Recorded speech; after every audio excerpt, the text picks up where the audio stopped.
Hello everyone, welcome to judiciary point, a part of CLAT point. So last class में जो हम लोग देखा था वो था chapter 3, that is general exceptions, और उसके कुछ सेक्शंस हम लोग ने डिस्कस किए थे, ठीक है। और उसके मोटिव्स भी हम लोग डिस्कस किए थे और इसके पार्ट्स भी हम लोग ने डिस्कस किया था। So let's take a quick revision. जो चैप्टर 3 है वो जनरल एक्सेप्शंस के बारे में बताता है। इसके जो मेन मोटिव है वो ये है कि जनरली अगर कोई एक्ट या फिर कोई ओमिशन अगर ऑफेंस होता है, अगर वो जनरल एक्सेप्शंस में फॉल होता है, सो दैट एक्ट और omission will not B an offence, ठीक। अब इसके पार्ट्स में हम लोग देखे थे। सबसे पहले हम लोग ने क्या डिस्कस किया था, mistake of fact and law. इसमें तो हम लोग दो पार्ट देखे थे, the person who is bounded by law and act done by person who is justified by law. इन दोनों केस में पर्सन को डिफेंस मिलता है। जो दूसरा पार्ट हम लोग देखे थे, प्रिविलेज एक्ट, जिसमें हम लोग एक जज को प्रिविलेज देते हैं और एक जल्लाद को प्रिविलेज देते हैं।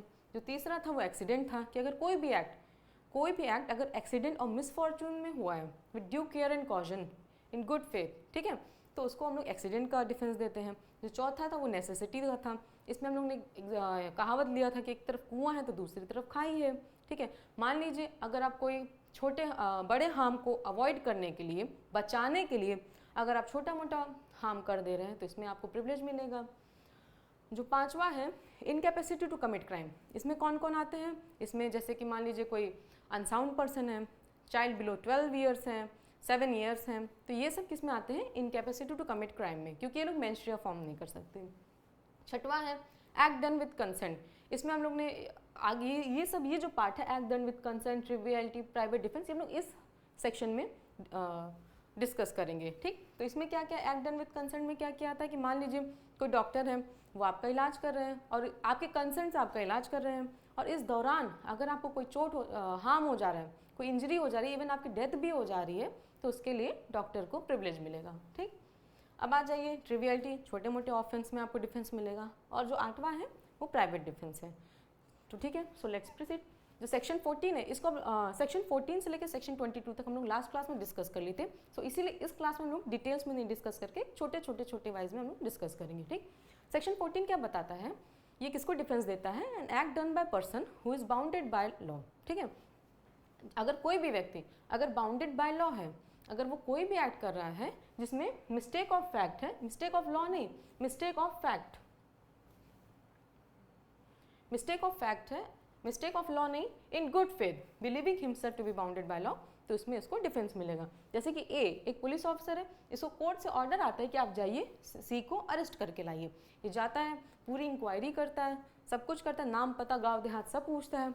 उसके बाद लेकिन उसको मिसअंडरस्टैंडिंग हो जाती है और वो सी की जगह बी को अरेस्ट कर ले जाता है। तो यहाँ पे क्या हो रहा है, उसको मिस्टेक ऑफ फैक्ट हो रहा है, मिस्टेक ऑफ लॉ नहीं हो रहा है, मिस्टेक ऑफ फैक्ट हो रहा है। गुड फेथ में वो अपना काम कर रहा है, वो बाउंडेड बाय लॉ है, इसलिए इसमें इसको डिफेंस मिलेगा। अब आ जाइए सेक्शन 14 में जो हम लोग ने पढ़ा था, वो जज को प्रिविलेज मिलता है। Nothing is an offence which is done bye जज व्हेन एक्टिंग जुडिशली। अगर जज एक्टिंग जुडिशली कर रहा है, अगर वो अपने ड्यूरिंग कोर्ट प्रोसीडिंग में अगर वो कोई भी काम कर रहा है, अगर वो कोई भी जजमेंट सुना रहा है, जैसे कि मान लीजिए किसी अक्यूज्ड पर्सन को उसने डेथ सेंटेंस भी दिया है, तो इसके लिए वो लायबल नहीं होगा and he will be privileged under section 15। जो सेक्शन 16 था वो जल्लाद के लिए हम लोग ने पढ़ा था कि मान लीजिए अगर कोर्ट ऑर्डर में कोई काम कर रहा है, चाहे वो जल्लाद ही क्यों ना हो, अगर कोर्ट के ऑर्डर से कोई कुछ काम कर रहा है, then he will get benefit under section 16। इसमें हम लोग ने एक और एग्जाम्पल लिया था कि ए एक ऑफिसर है, वो बी को अरेस्ट करने जा रहा है, तो इसमें वो ए लायबल नहीं है क्योंकि वो कोर्ट ऑर्डर के कोर्ट से काम कर रहा है। अब सेक्शन 17 में आ जाइए। सेक्शन 17 और सेक्शन 14 हम लोग ने साथ में पढ़ा था। सेक्शन 17 क्या बताता है, an act done by person who is justified by law. Conditions, essential element सबके सेम है, 14 के भी 17 के ऑलमोस्ट सेम है, बस चेंजेस क्या है, 14 में बाउंड बाय लॉ है और 17 में क्या है, जस्टिफाइड बाय लॉ, ठीक है। Nothing is an offence which is done by person who is justified by law, और who by the reason of mistake of fact, not by the reason of mistake of law, in good faith believes himself to be justified by law. इसमें हम लोग ने जो एक example लिया था, एक सीन की शूटिंग चल रही थी, एक रेप सीन की शूटिंग चल रही थी। उसमें एक बंदा है, वो ये देखता है कि वहाँ पे उसको ये लगता है कि वहाँ पे रेप कमिट हो रहा है, वो जाता है सारे बंदे को मार के भगा देता है। बाद में उसको पता चलता है कि वहाँ पे तो शूटिंग चल रही थी, तो ऑल्दो यहाँ पे ये देख के लग रहा है कि he is justified by law, ठीक है, तो यहाँ पे ए लायबल नहीं होगा। अब हम लोग सेक्शन 18 पढ़े थे। सेक्शन 18 में हम लोगों ने एक्सीडेंट और मिसफॉर्चून के बारे में बात किया था। Nothing is an offence which is done by accident और misfortune. Without any criminal intention knowledge. Accident और मिसफॉर्चून तो होना ही होना चाहिए, इसके साथ साथ इसमें क्रिमिनल इंटेंशन और क्रिमिनल नॉलेज का भी नहीं होना चाहिए, ठीक ना। अगर मान लीजिए एक्सीडेंट और मिसफॉर्चून है और क्रिमिनल इंटेंशन है, then the person will not get defence under section 18। Criminal accident होना चाहिए, फिर दूसरा क्रिमिनल इंटेंशन और नॉलेज नहीं होना चाहिए, तीसरा क्या है, लॉफुल एक्ट होना चाहिए, लॉफुल मैनर होना चाहिए, बाय लॉफुल मीन्स होना चाहिए, विद प्रॉपर केयर एंड कॉजन होना चाहिए। अगर ये सारे कंडीशन फुलफिल हो रहे हैं तभी वो जो बंदा है, तभी वो जो पर्सन है, उसको सेक्शन 18 का डिफेंस मिलेगा। अब इसका हम लोग ने एक बहुत अच्छा एग्जाम्पल लिया था कि मान लीजिए कि ए और बी दोनों ड्रंक हैं, ठीक ना। ए और बी ये दोनों बंदे हैं, ये दारू पी के रेस कर रहे हैं, और क्या होता है, रास्ते में सी आता है और सी को ए कुचल देता है। अब इसमें कहते हैं जो ए और बी हैं वो दोनों कोर्ट में कहते हैं कि नहीं, ये तो एक्सीडेंट हो गया, मेरा तो इंटेंशन ही नहीं था इनको उड़ाने का, इनका एक्सीडेंट करने का, ठीक है ना। तो कोर्ट कहती है देखिए भाई, एक्सीडेंट का आपको डिफेंस तभी मिलेगा जब आप लॉफुल एक्ट करेंगे, इन लॉफुल मैनर करेंगे। पहले तो आप दारू पी के गाड़ी चला रहे थे, दूसरी बात आप ओवर स्पीडिंग में गाड़ी चला रहे थे, तो इसलिए आपको सेक्शन 18 का डिफेंस तो नहीं मिलने वाला, ठीक है। इसलिए they were liable for the murder of C, और रैश ड्राइविंग के लिए भी वो लोग थे, ठीक है। तो सेक्शन 18 क्या बताता है, एक्सीडेंट के बारे में। सेक्शन 18 में हम लोग और भी इलस्ट्रेशन देखे थे, जैसे कि एक बंदा है वो डिग कर रहा था कुल्हाड़ी से, और उसको कुल्हाड़ी का जो ऊपर वाला हिस्सा होता है वो छटक के पास वाले व्यक्ति को लग जाता है, तो इसमें उसको डिफेंस मिलता है। लेकिन अगर वही बंदा किसी प्लेग्राउंड में जाके डिग कर रहा है और देख रहा है कि आसपास बच्चे खेल रहे हैं, ठीक है, वहाँ पे उसकी कुल्हाड़ी का ऊपर वाला हिस्सा जो होता है वो छटक के किसी बच्चे को लग जाता है, तो यहाँ पे उसको डिफेंस नहीं मिलेगा, क्योंकि यहाँ पे ड्यू केयर एंड कॉजन नहीं है। इंसान को समझ में आना चाहिए कि मान लो अगर यहाँ बच्चे खेल रहे हैं और लग गया किसी को तो फिर दिक्कत हो जाएगी, इसी वजह से उसको यहाँ डिफेंस नहीं मिलेगा, ठीक है। अब आ जाइए हम लोग सेक्शन 19 हम लोग क्या पढ़े थे, नेसेसिटी में भी हम लोग ने पढ़ा था कि nothing is an offence merely by the reason of done with knowledge. अब हम लोग ने डिफरेंस किया था सेक्शन 18 और सेक्शन 19 में। सेक्शन 18 में था कि क्रिमिनल इंटेंशन क्रिमिनल नॉलेज दोनों एब्सेंस था, लेकिन सेक्शन 19 में क्या है, सेक्शन 19 में नॉलेज है। नॉलेज किस बात की है कि that act is likely to cause harm, इसमें छोटा मोटा हार्म होगा, इस बात की नॉलेज रहती है, लेकिन ये छोटा मोटा हार्म क्यों होगा, विदाउट क्रिमिनल इंटेंशन तो इसमें एब्सेंस है ही है, लेकिन जो छोटा मोटा हार्म होगा टू प्रिवेंट और avoiding other harm to person और प्रॉपर्टी, ठीक है। छोटा मोटा हार्म तो है लाइकली टू कॉज हार्म, लेकिन वो क्यों होगा, to prevent and avoid other harm to person and property. अगर छोटे मोटे बड़े हार्म को बचाने के लिए छोटा हार्म करना, इसमें डिफेंस मिलेगा। इसमें हम लोग ने कई सारे इलस्ट्रेशन देखे थे। एक हम लोग ने देखा था नाव वाला, कि बड़ी टाइटैनिक छोटी टाइटैनिक को डुबा देती है, डुबा नहीं देती है, वो टर्न लेती है, उसके एक्ट से छोटी टाइटैनिक डूब जाती है। बड़े टाइटैनिक में 5000 लोग थे, छोटे टाइटैनिक में 3000 लोग थे। कैप्टन देखा रात में एकाएक कि जो बड़ी टाइटैनिक वो आइसबर्ग से टकरा जाएगी, तो वो डिसीजन लेता है कि उसको टर्न करने के लिए, लेकिन जब टर्न करता है तो देखता है छोटी टाइटैनिक बगल में है। इससे क्या होता है, कुछ लोग को मतलब वो टाइटैनिक डूब जाती है। तो इसमें जो कैप्टन है उसको डिफेंस मिलेगा, क्योंकि 5000 लोगों को बचाने के लिए 20-30 लोगों को इंजरी किया जा सकता है अकॉर्डिंग टू दिस सेक्शन, ठीक। इसमें हम लोग एक और एग्जाम्पल देखे थे, प्लैंक वाला, लकड़ी के प्लैंक वाला। ए और बी दोनों प्लैंक में थे। ए क्या काम करता है, बी को धक्का मार देता है और अपना प्लैंक पे चढ़ जाता है। तो यहाँ पे हम लोग ने ये देखा था ए लाइबल नहीं है। क्यों नहीं लाइबल है, क्योंकि वो अपने आप को ए लाइबल नहीं होता है। और जो बी है यहाँ पे ए इसलिए लाइबल नहीं है क्योंकि ए का डायरेक्ट इंटेंशन बी को मारने का नहीं है। ए डायरेक्ट बी को मार नहीं रहा है, वो बस उसको धक्का दे रहा है। बाकी बी की मर्जी, वो तैर के जाए, दूसरा प्लैंक खोज ले, जो मन में आए वो कर ले, लेकिन ए डायरेक्ट बी को मार नहीं रहा है, वो सिर्फ अपने आप को बचा रहा है, ठीक। इसी जगह हम लोग ने एक और एग्जाम्पल देखा था कि एक जंगल में 4-5 लोग फंस गए थे। कोई 20 साल का था, कोई 22 साल का था, कोई 30 साल का था, और एक छोटा बच्चा भी था जो कि सिर्फ 5 साल का था। बहुत दिन से वो लोग कुछ खाए पिए नहीं थे, करीब 7-8 दिन से। तो बाकी सबके पास तो एनर्जी थी, जो बड़े बड़े लोग थे 20-22-25 वाले, लेकिन जो 5 साल का बच्चा था वो अधमरा वैसे भी हो चुका था। तो बाकी सबने सोचा ये तो मर ही जाएगा, लो इसको मार के खा ले, हम लोग कम से कम बच जाएंगे। तो इसमें उनको सेक्शन 19 का कोई भी डिफेंस नहीं मिला था, क्योंकि जो बड़े लोग थे, जो 4-5 लोग थे बड़े बड़े लोग, उनका डायरेक्ट एक्ट था। किसमें डायरेक्ट एक्ट था, जो छोटा बच्चा था उसको मारने में, ठीक है। बाकी वो प्लैंक वाले में ए का डायरेक्ट एक्ट नहीं था बी को मारने में, लेकिन इस वाले जो जंगल में जो फंसे थे लोग, उनका उसमें डायरेक्ट एक्ट था मारने में, ठीक है, इसलिए इनको डिफेंस नहीं मिलता है। अब आइए देखते हैं हम लोग सेक्शन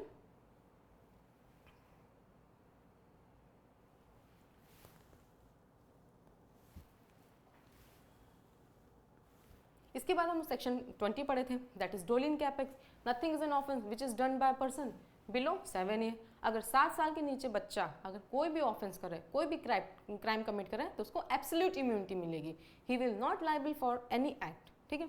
वेयर एज जो सेक्शन 21 है ये पार्शियल इम्यूनिटी के बारे में बात कर रहा है कि अगर कोई भी बच्चा अगर 7 साल से ऊपर है और 12 साल के से कम है, अगर उसमें ये देखा जा रहा है कि उसके पास सफिशिएंट मैच्योरिटी है, सफिशिएंट मैच्योरिटी है तो वो लाइबल होगा। अगर उसके पास सफिशिएंट मैच्योरिटी नहीं है, ठीक ना, अगर उसके पास सफिशिएंट मैच्योरिटी नहीं है to understand the nature and the consequences of his conduct on that occasion, अगर उसके पास इतनी मैच्योरिटी है तो वो लाइबल होगा, ठीक। इसमें हम लोगों ने एक एग्जांपल ये लिया था कि ए एक बच्चा है, वो किसी बी के घर में जाता है और ये देखता है कि वहाँ पे एक बहुत अच्छी चेन रखी है। अब ए उस चेन को खरीदता है और जाता है दुकान में बेच देता है और 100 रुपया लेके कुछ टॉफ़ी आइसक्रीम खा लेता है। तो इसमें जब कोर्ट में ये बात जाती है तो कोर्ट कहता है कि देखो कंडक्ट जो ए का कंडक्ट है उसको देख के तो ये लग रहा है कि ही इज सफिशिएंट मैच्योर, क्योंकि वो कुछ सामान चेन लेता है फिर उसको बेचता है, फिर चैन बेचने के बाद जो पैसा मिलता है उसका वो आइसक्रीम खा रहा है, तो इसके लिए दिमाग तो चाहिए। ए के पास तो सफिशिएंट दिमाग है ना, भले ही वो 1 लाख की चैन वो 100 रुपये में बेच दे रहा है, लेकिन दिमाग तो उसने अपना जितना उसके पास दिमाग तो उसने अप्लाई कर दिया ना। सो यहाँ पे ए को डिफेंस नहीं मिलेगा, ठीक। तो इसमें क्या है, इसमें एब्सोल्यूट इम्यूनिटी है और इसमें पार्शियल इम्यूनिटी है, ठीक है। अब आइए देखते हैं सेक्शन 22, यहाँ तक तो हम लोग ने पढ़ लिया था। Nothing is an offence which is done by the person who at the time of doing it by the reason of mental illness, ठीक। यहाँ तक हम लोग ने ये देखा था कि चलो ठीक है बंदा मेंटली इलनेस है, ठीक है, नथिंग इज एन ऑफेंस, वो ऑफेंस नहीं है विच is done by the person who at the time of doing it bye mental illness. मान लो डॉक्टर कह दे कि वो पागल है, वो उसका दिमाग खराब है, लेकिन यही सफिशिएंट नहीं है, उसका पागल होना उसका दिमाग खराब होना, इस सेक्शन में उसको डिफेंस नहीं मिलेगा। इसके अलावा भी उसको क्या क्या चाहिए, इनकैपेबल, मतलब मेंटल इलनेस के साथ साथ वो इनकैपेबल भी होना चाहिए। किस लिए इनकैपेबल होना चाहिए, to know the nature of this act, ठीक है, और that he is doing is either wrong और कॉन्ट्ररी टू द लॉ। उसका पागल होना ही सफिशिएंट नहीं है, मेंटल इलनेस ही सफिशिएंट नहीं है, उसके साथ साथ वो इनकेपेबल होना चाहिए to know the nature of this act, कि जिस प्रकार का वो नेचर ऑफ एक्ट कर रहा है, जिस नेचर का वो एक्ट कर रहा है, कि आइदर इट इज रॉन्ग और कॉन्ट्ररी टू द लॉ। अब इसमें हम लोग ने एक एग्जाम्पल, बहुत अच्छा एग्जाम्पल लिया था। मान लीजिए किसी का ब्रेकअप हो जाता है, ए, ठीक है, इसका ब्रेकअप हो जाता है, ठीक, बहुत डिप्रेशन में था, अरिजीत सिंह के गाना सुनता था, दिन भर एकदम ऐसे घूमता रहता था, ठीक, ये इतना डिप्रेशन में हो गया, ये जाता है इसकी जो गर्लफ्रेंड थी बी का ये मर्डर कर देता है। फिर ये डिफेंस आते हैं लेने की नहीं, आई वॉज मेंटली अनफिट, तो कोर्ट कहती ना बेटा यहाँ तुमको मेंटली अनफिट नहीं मिलेगा, मानो तुम डिप्रेशन में हो, तुम्हारा दुनिया जहाँ का नौटंकी हो गया, लेकिन तुम नेचर ऑफ द एक्ट को समझते थे कि whether it is either wrong और कॉन्ट्ररी टू द लॉ, ठीक है।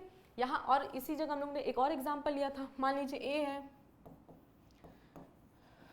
वो बी को मार देता है, उसका सर धड़ से अलग कर देता है, ये देखने के लिए लाओ मैं देखूं इसका सर वो जुड़ता है कि नहीं जुड़ता है, और ये वहीं बैठा रहता है।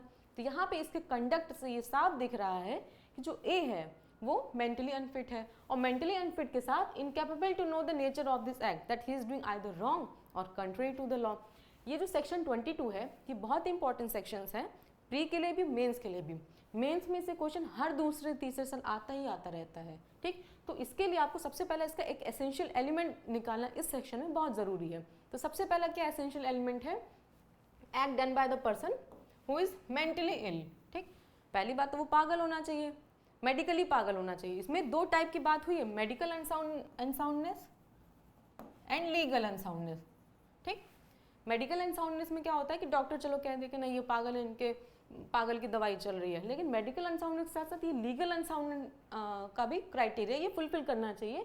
लीगल अनसाउंडनेस में क्या आएगा, to know the nature of this act that he is either wrong और कॉन्ट्ररी टू द लॉ, ठीक। तो पहला क्या होना चाहिए, मेंटल इलनेस होना चाहिए, उसके साथ साथ दूसरा एसेंशियल एलिमेंट क्या है, वो इनकेपेबल होना चाहिए to know the nature of this act, और तीसरा क्या है कि that act is either he is doing wrong और कॉन्ट्रेरी टू द लॉ। ठीक, इसमें एक बहुत इंपॉर्टेंट जो है वो मैग्नॉटन टेस्ट भी है, जिसमें जो कोर्ट है वो 5 टाइप के क्वेश्चंस पूछती है ये जानने के लिए वो बंदा उस समय पागल था कि नहीं था। ठीक, तो ये था ये section 22, that is act of a person of mental illness. अब आ जाइए सेक्शन 23 में। सेक्शन 23 कहता है कि मान लीजिए अगर किसी पर्सन को ज़बरदस्ती नशा करवा दिया जाता है, उसको ज़बरदस्ती दारू पिला दिया जाता है अगेंस्ट हिज विल, उसका मन बिल्कुल नहीं था, लेकिन किसी को मान लीजिए किसी ड्रिंक में उसको मिला के पिला दिया जाता है, अगर नशे के बाद अगर वो कोई एक्ट करता है तो उसमें उसको डिफेंस मिलेगा। ठीक, तो चलिए पढ़ते हैं। नथिंग इज एन ऑफेंस, पहली बात तो वो चीज़ ऑफेंस नहीं है। जनरली वो ऑफेंस, जनरली अगर वो एक्ट होता तो वो ऑफेंस होता, लेकिन अगर सेक्शन 23 में होगा तो वो ऑफेंस नहीं होगा। Nothing is an offence which is done by a person, किसके द्वारा, who at the time of doing it by the reason of intoxication, क्या अगर वो व्यक्ति इंटॉक्सिकेटेड है, incapable to know the nature of this act और that he is doing what is either wrong और contrary to the law. नशे में अगर इंटॉक्सिकेशन है, नशे में इनकेपेबल मतलब वो समझ नहीं पा रहा है कि वो क्या कर रहा है, to know the nature of this act, कि किस टाइप का वो नेचर कर रहा है, वो ये नहीं समझ पा रहा है, that he is doing what is wrong और कॉन्ट्ररी टू द लॉ, कि वो गलत कर रहा है या विधि विरुद्ध कार्य कर रहा है, contrary to the law, unless that thing which intoxicated him, जब तक वो जो मान लीजिए जो चीज़ उसको पिलाई गई है जिससे उसको इंटॉक्सिकेशन हुआ है, was administered to him without his knowledge और अगेंस्ट हिज विल। ठीक है, वो जो चीज़ उसको पिलाया गया है वो उसके नॉलेज में नहीं था या फिर उसके अगेंस्ट हिज विल था। अगर ये सब कंडीशंस फुलफिल हो रहा है तो उस पर्सन को डिफेंस मिलेगा अंडर सेक्शन 23। चलिए अब इसको एक एग्जाम्पल से समझते हैं। मान लीजिए ए है, ठीक, इसको 4 लोग पकड़ लेते हैं, ये 4 बंदे हैं, ठीक है ना, ए है, 4 लोग पकड़ के इसको ज़बरदस्ती दारू पिला देते हैं या फिर किसी पानी में कुछ नशीली पदार्थ मिला के इसको पिला देते हैं। ये उस समय तो नहीं समझ पाता है, लेकिन बाद में इसको नशा चढ़ता है और नशे में जाके ये सी की हत्या कर देता है, या फिर सी में जा रहा होता है, सी से इसको लड़ाई झगड़ा हो जाता है रास्ते में और वो रॉब में आके सी का मर्डर कर देता है। तो इसमें क्या होगा, इसको डिफेंस मिलेगा, क्योंकि जो ये एक्ट कर रहा है, सबसे पहली बात वो इंटॉक्सिकेशन में कर रहा है, इंटॉक्सिकेशन में कर रहा है, तो so is unable to know the nature of this act that he is doing either wrong और कॉन्ट्ररी टू द लॉ। और सबसे बड़ी बात, जो इसको इंटॉक्सिकेशन हुआ था वो अगेंस्ट हिज नॉलेज और अगेंस्ट हिज विल था। उसको नहीं पता था कि उसके ये चारों जो दोस्त हैं वो उसको कुछ नशीली पदार्थ मिला रहे हैं। ठीक है, समझ गए आप लोग। इसमें क्या था कि मान लीजिए अगर आपके अगेंस्ट विदाउट नॉलेज और अगेंस्ट हिज विल होगा तभी आपको डिफेंस मिलेगा, और अगर आप अपने मर्जी से कुछ पी ले रहे हैं, नहीं लाओ आज पार्टी करते हैं, चलो आज पीना है मुझे, तो अगर ऐसे आप लोग करेंगे तो आपको डिफेंस यहाँ नहीं मिलेगा। अब चलिए इसमें तो डिफेंस मिल गया, अब एक और इलस्ट्रेशन हम लोग ले लेते हैं। मान के चलिए ए है, ए की आज पहली सैलरी मिली थी, बड़ा खुश था ए, फिर ए कहता है अपने दोस्तों से, ये इसके 3 दोस्त, ठीक, चलो आज हम लोग पार्टी करते हैं। ठीक, ये लोग जाते हैं शाम को और बढ़िया अपना किसी क्लब में जाते हैं, बढ़िया अपना पीते वीते हैं।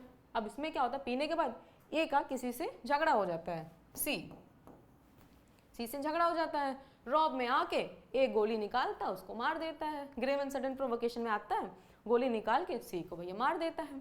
बाद में इनका ट्रायल चलता है, ये कोर्ट में जाते हैं जनाब, तो कोर्ट में ये क्या कहते हैं कि जज साहब हम नशे में थे इसलिए हमने मर्डर नहीं किया, हम तो गुस्से में आ गए थे, इन ग्रेव एंड सडन प्रोवोकेशन हमने बंदूक निकाली और सी को हमने मार दिया, तो हमको तो डिफेंस मिलना चाहिए। तो कोर्ट कहती नहीं बेटा, तुम दारू पिए अपने मर्जी से पिए, पार्टी किए अपने मर्जी से किए, ठीक है ना, तुमको ये तो पता होना चाहिए ना कि दारू के नशे में क्या होता है, हम अपने होश में रहेंगे कि नहीं होश में रहेंगे, कि कितनी पिएंगे कितनी चढ़ जाएगी, ये तो पता होगा ना। अपने मर्जी से तुम क्लब में गए थे ना, क्लब में दारू भी अपनी मर्जी से तुम मंगाए थे, तो इसमें तो तुम्हारी नॉलेज भी थी, ठीक, तुम्हारी नॉलेज पूरी थी कि हम जाएंगे वहाँ दारू पिएंगे, तो तुमको सेक्शन 23 का डिफेंस नहीं मिलेगा, तुम लाइबल होगे सी के मर्डर के लिए। भले ही तुमने ग्रेव एंड सडन प्रोवोकेशन एकदम गुस्से में आके तुमने सोचो गोली से मार दिया, लेकिन तुमने दारू तो अपनी मर्जी से पिया था, तो तुमको इसमें डिफेंस नहीं मिलेगा।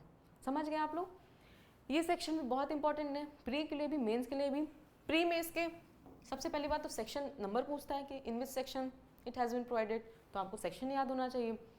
तीसरा इसका सबसे इंपॉर्टेंट क्वेश्चन जो प्री के लिए बनता है वो इसके एसेंशियल एलिमेंट से मिला के बनता है कि मान लीजिए चार पांच एसेंशियल एलिमेंट हैं, वो आपको दे दिया गया और एक एसेंशियल एलिमेंट नहीं दिया गया, तो आपको आउट वन टिक करना रहेगा। ठीक, मेंस में कैसे इसके क्वेश्चंस बनते हैं, मेंस में ऐसे क्वेश्चन बनते हैं कि डिफाइन सेक्शन 23 या फिर नथिंग इज, ये पूरा सेक्शन दे दिया जाएगा, इसको जस्टिफाई करने के लिए कहा जाएगा, इसके एसेंशियल एलिमेंट्स बताने के लिए कहा जाएगा, तो ऐसे मेंस में सेक्शन बनते हैं। तो चलिए अब हम लोग इसके एसेंशियल एलिमेंट्स देख लेते हैं। एसेंशियल एलिमेंट्स निकालना बहुत ईजी है, अगर आप थोड़ा सा भी डेफिनेशन को समझ लिए तो आप बड़े आराम से एसेंशियल एलिमेंट निकालेंगे। ठीक है, तो चलिए अब हम लोग एसेंशियल एलिमेंट्स निकालते हैं।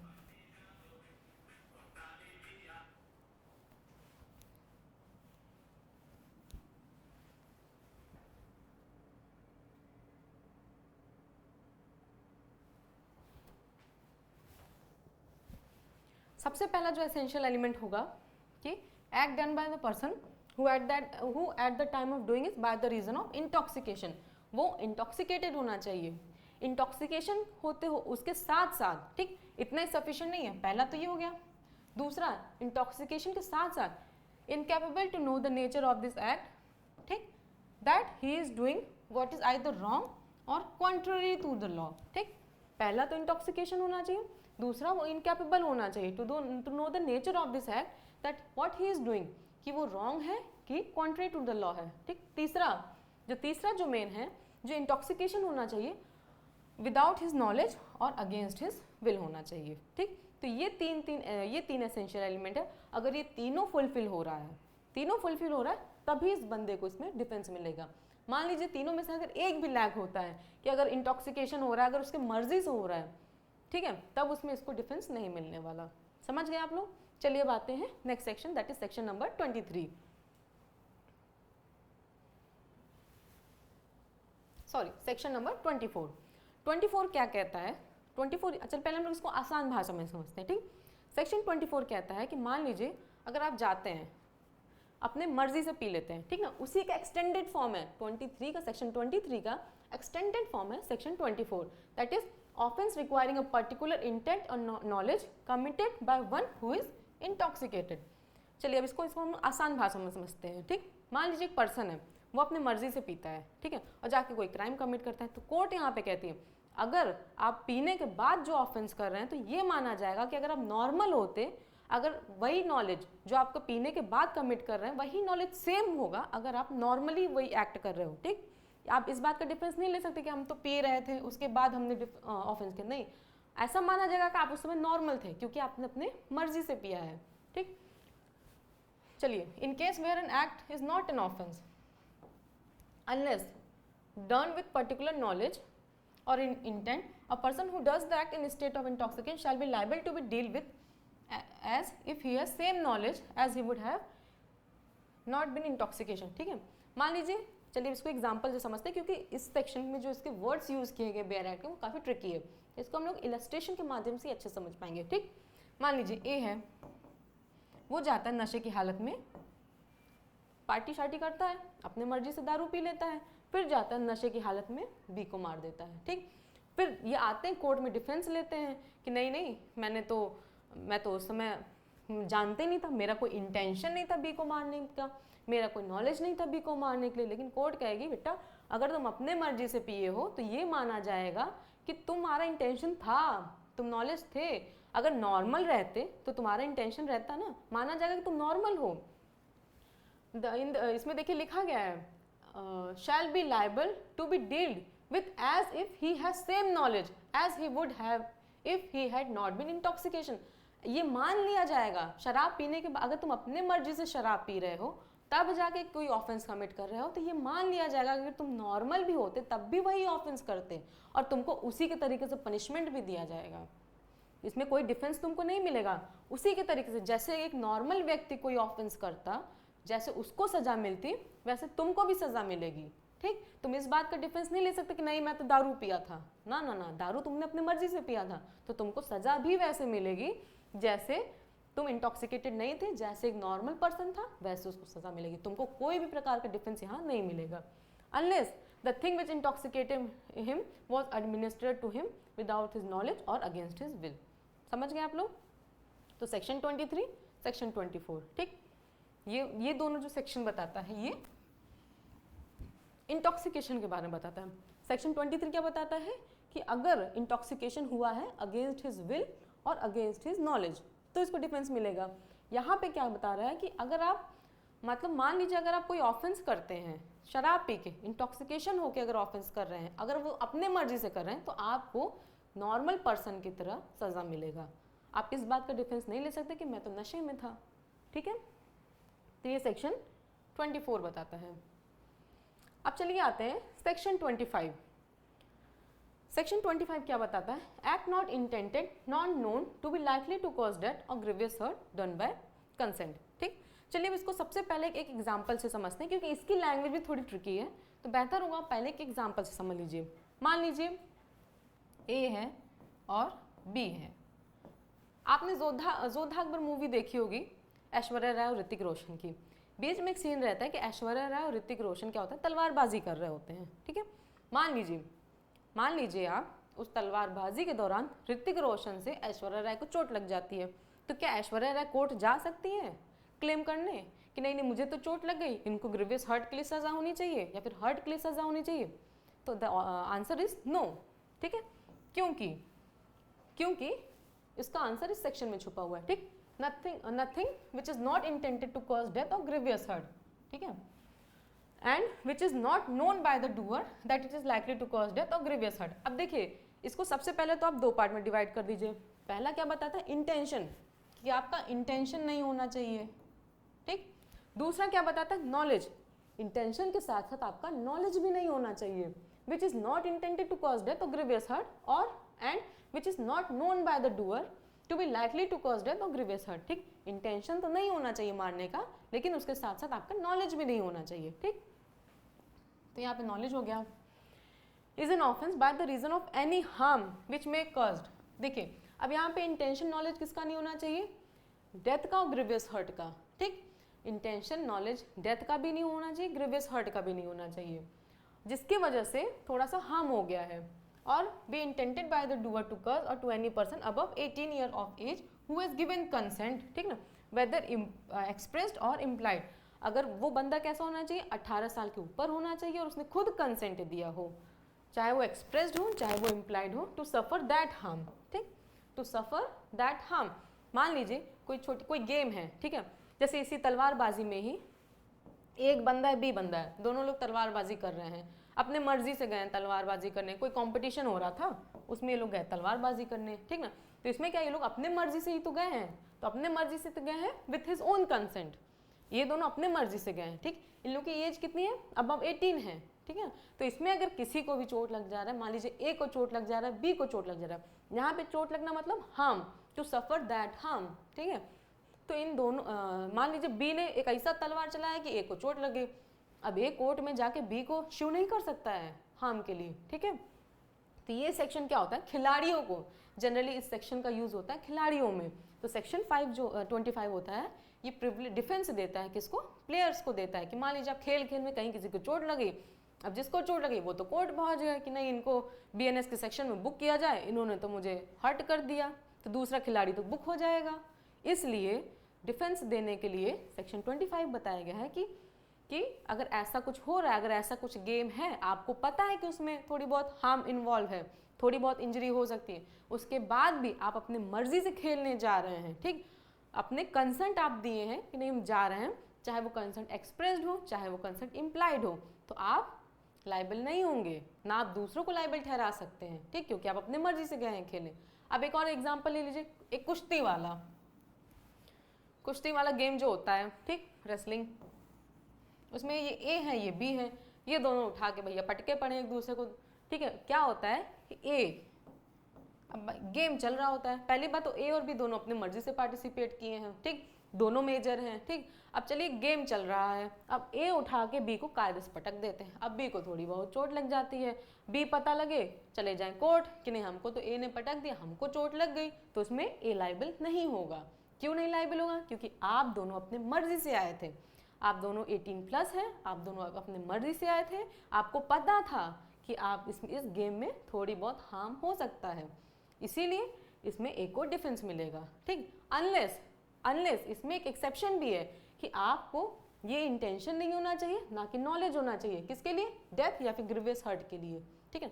आपका डेथ और ग्रीवियस हर्ट करने के लिए ना इंटेंशन होना चाहिए, ना ही नॉलेज होना चाहिए।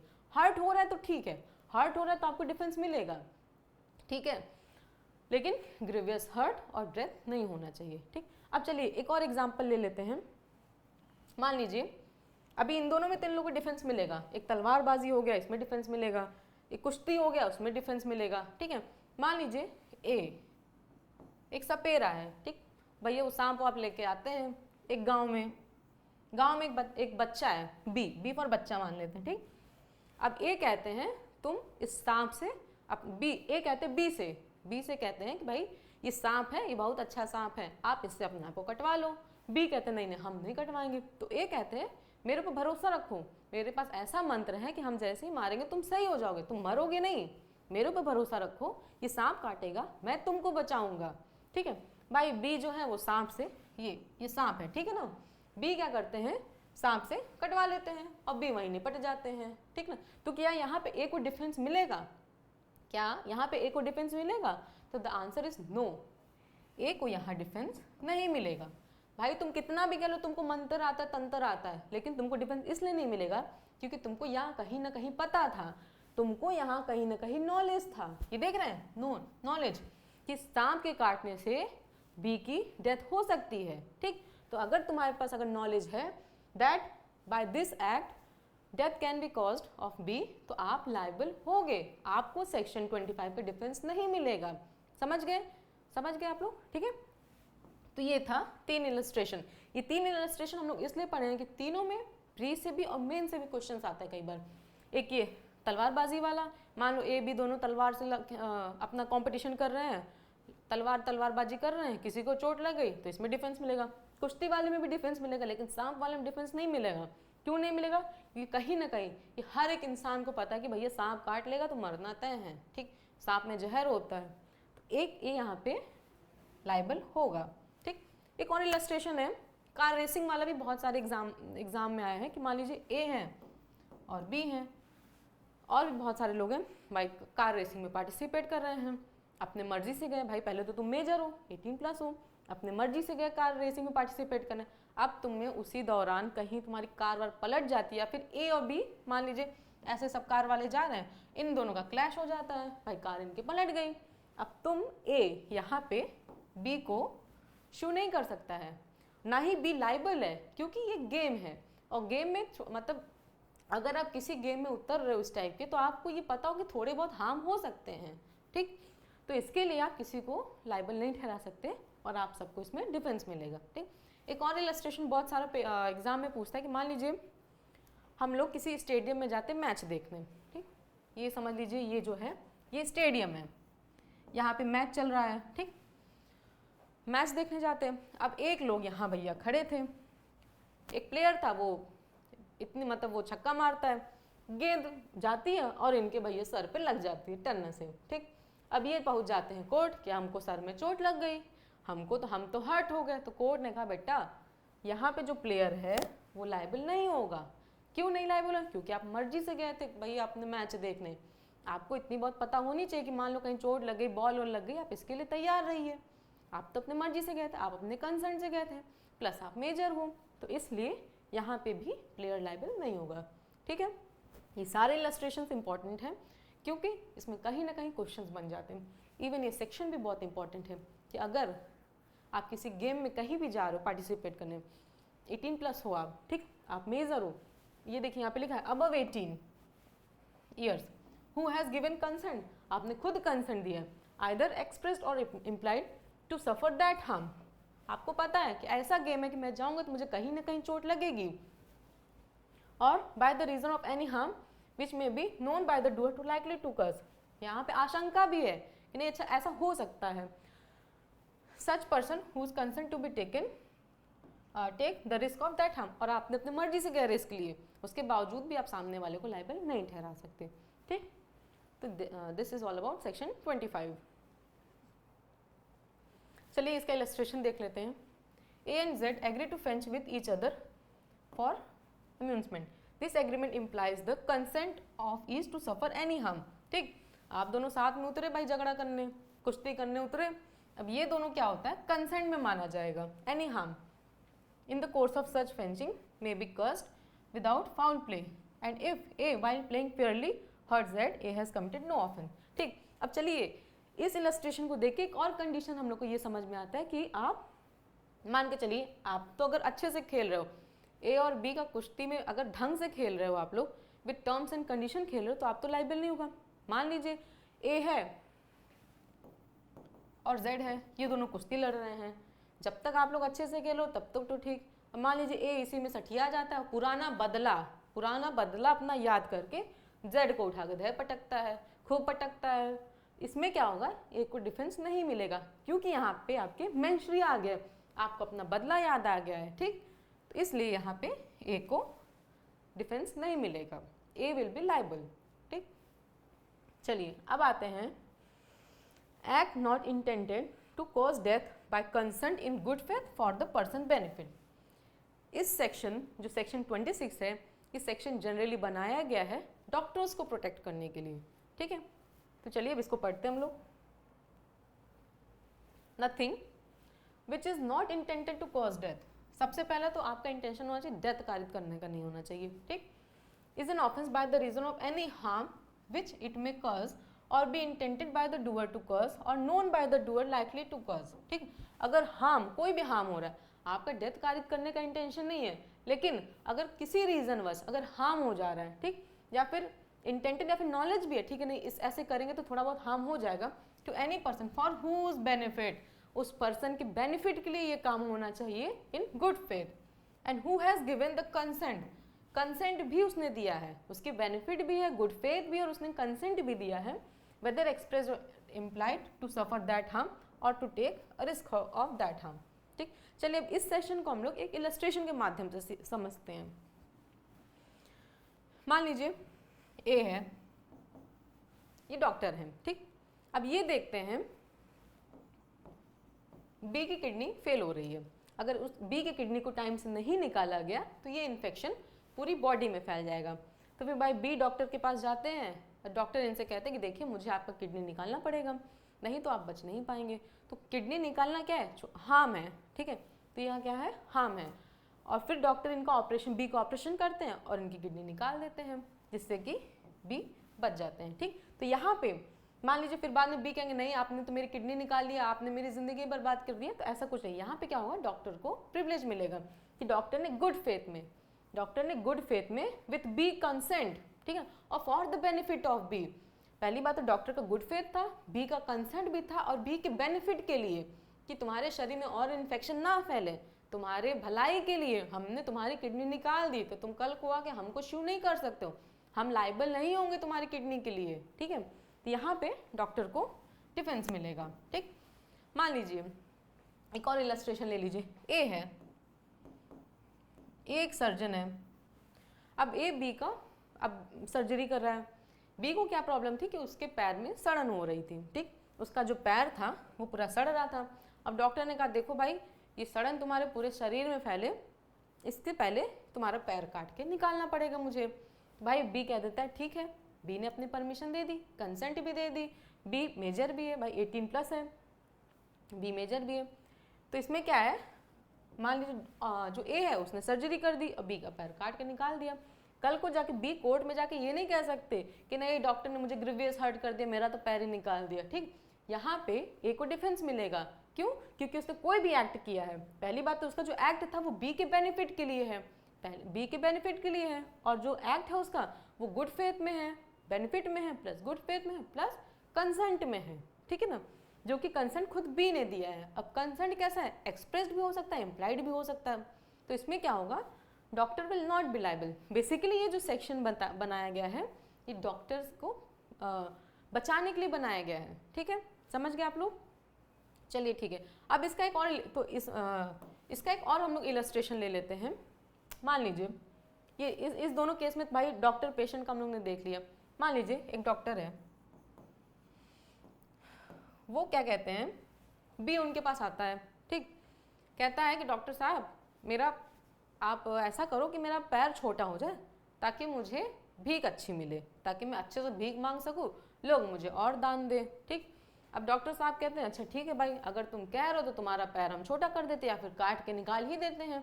तो उसमें जो है डॉक्टर को भले ही यहाँ पे ये दिखा कि नहीं नहीं मेरी बेनिफिट के लिए था, लेकिन इसमें डॉक्टर को डिफेंस नहीं मिलेगा। ठीक, क्योंकि पहली बात तो ये गुड फेथ में नहीं है कि भाई आप इसको मोटिवेट करो कि बी क्या भीख मांगेगा, तो कोई अच्छा काम तो है नहीं, तो इसमें आपको डिफेंस नहीं मिलेगा। ठीक, एक और एग्जांपल ले लेते हैं हम लोग। मान लीजिए ए है, यहाँ पे सारे ए जो हैं सब डॉक्टर ही हैं। ठीक ना, इसमें भी ए डॉक्टर है, इसमें भी ए डॉक्टर है, इसमें भी ए डॉक्टर है। ठीक, ए है, ये क्या काम करते हैं, बी की सर्जरी करते हैं। ठीक है, तो ड्यूरिंग सर्जरी क्या काम करते हैं, वो अपना चाकू, जो चाकू है वो बी के पेट में ही भूल जाते हैं। ठीक, कुछ दिन बाद बी को और दर्द बढ़ जाता है, तो क्या यहाँ पे डॉक्टर को प्रिविलेज मिलेगा? सो द आंसर इज नहीं मिलेगा। क्यों नहीं मिलेगा? क्योंकि मेडिकल नेग्लिजेंस में आता है। ठीक, आपने प्रॉपर केयर एंड कॉशन नहीं किया है। भाई तुम किसी के पेट में चाकू छोड़ दो और कहो हमको डिफेंस दे दो, तो ऐसे कंडीशन में आपको डिफेंस नहीं मिलेगा। ये इलस्ट्रेशन हम लोग इसलिए डिस्कस कर रहे हैं क्योंकि यही सारे इलस्ट्रेशन से आपको मेंस में क्वेश्चंस आएंगे, इसलिए इस सेक्शन के एक एक इलस्ट्रेशन बहुत इंपॉर्टेंट है, इसलिए इस सेक्शन को आप बहुत अच्छे से पढ़िएगा। ठीक, मान लीजिए ए है,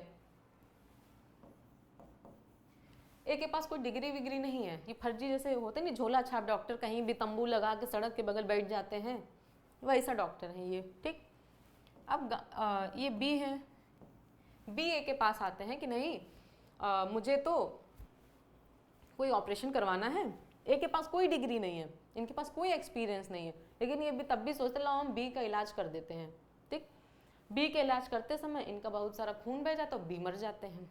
ठीक है, अब यहाँ पे कोर्ट भैया इनको ए जो है वो 302 के लिए जाते हैं, बुक हो जाते हैं, जाते हैं ये वहाँ पे कोर्ट में, तो कहते हैं कि जज साहब बी ने तो मुझे कंसेंट दिया था, बी खुद ही कहा था तो मेरी सर्जरी कर दो। ठीक है, तो कोर्ट कहती है भले ही बी ने कंसेंट दिया था, लेकिन बी ने तुमको डॉक्टर समझ के कंसेंट दिया था, ना तो तुम्हारे पास कोई डिग्री है, ना तुम्हारे पास कोई एक्सपीरियंस है, एक तो तुम निकले झोला छाप डॉक्टर, तंबू गाड़ के बगल में सड़क के बगल बैठे हो, उसके बाद तुमको डिफेंस भी चाहिए। अगर आपके पास कोई एक्सपीरियंस नहीं है, ना आप डॉक्टर हो ना कोई सर्जन हो, तो आपको किसने परमिशन दिया सर्जरी करने के लिए? ये जो एक्ट है आपका इलीगल है।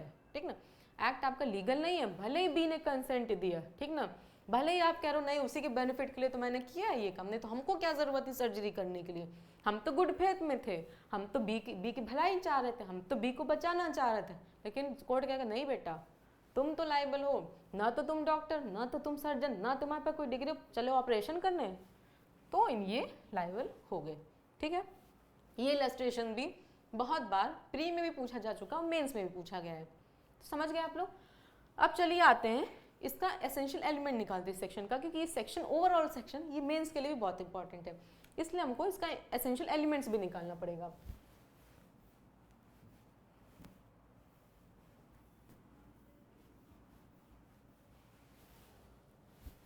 सबसे पहली बात जो एक्ट होना चाहिए, ठीक,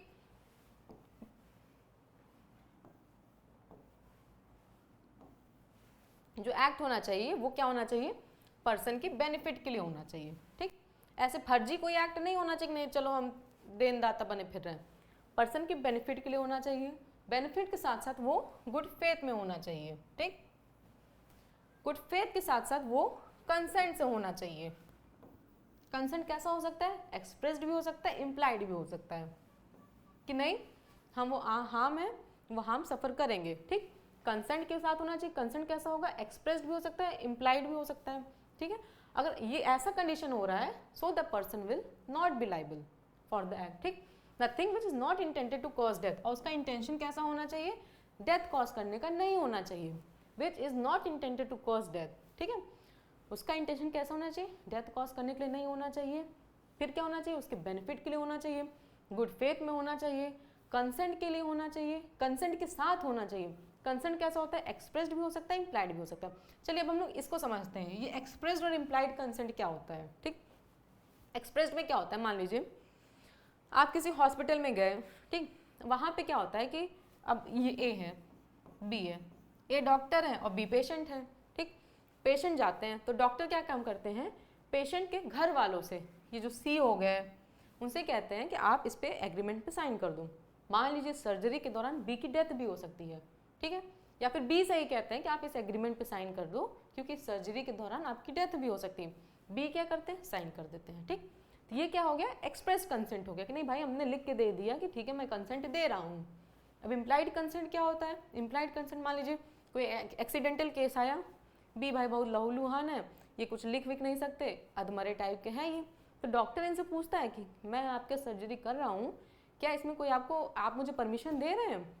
अगर मान लीजिए इसमें आपको कोई इंजरी होता है, आपकी इसमें डेथ भी हो सकती है, क्या आप मुझे परमिशन तब भी दे रहे हैं करने के लिए सर्जरी।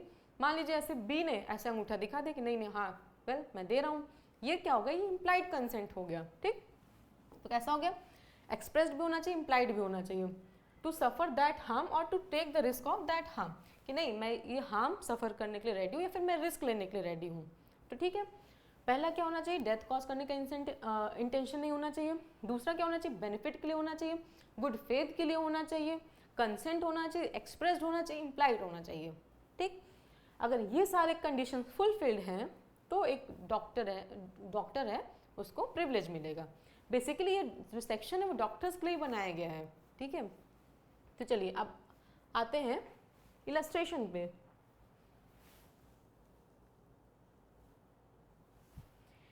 ए अ सर्जन, फिर भाई ए जितने होते हैं सब सर्जन, हमारे इलस्ट्रेशन में भी सारे ए सर्जन है, ठीक है।